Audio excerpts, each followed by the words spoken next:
నమస్తే, welcome to Andhraprabha. నేను తేజస్వి. మాజీ మంత్రి హరీష్ రావుకు బంపర్ ఆఫర్ ఇస్తోంది కాంగ్రెస్.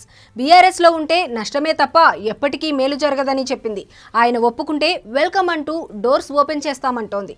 బట్ వన్ కండిషన్ అంటోంది.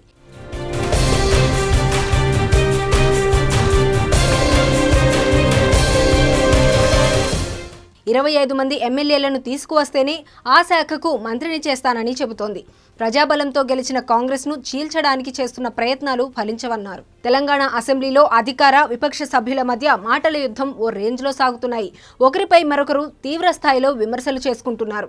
మెయిన్గా హరీష్ రావుపై సెటైర్స్ వేశారు కోమటిరెడ్డి రాజగోపాల్ రెడ్డి. బీఆర్ఎస్లో హరీష్ రావు ఎంత కష్టపడినా ప్రయోజనం లేదన్నారు. తమ పార్టీలోకి వస్తే దేవాదాయ శాఖ ఇస్తామంటూ సెటైరికల్ కమెంట్స్ చేశారు. కాంగ్రెస్లోకి 25 మంది ఎమ్మెల్యేలను తీసుకువస్తే మంత్రి పదవి ఇస్తామంటూ చెప్పారు. గతంలో కాంగ్రెస్కి ప్రతిపక్ష హోదా లేకుండా చేశారని గుర్తు చేసిన రాజగోపాల్ రెడ్డి ఇప్పుడు మళ్లీ తమ పార్టీలో చీలిక తీసుకురావాలని చూస్తున్నారని విమర్శించారు.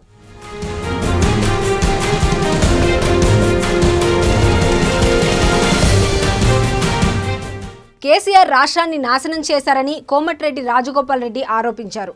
హరీష్ రావును తమ పార్టీలోకి రమ్మని ఆహ్వానిస్తున్నామని చెప్పారు.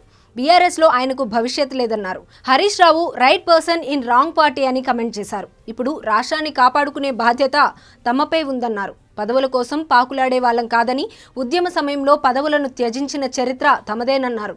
కేటీఆర్కు దమ్ముంటే పార్టీని రన్ చేయాలని సవాల్ విసిరారు.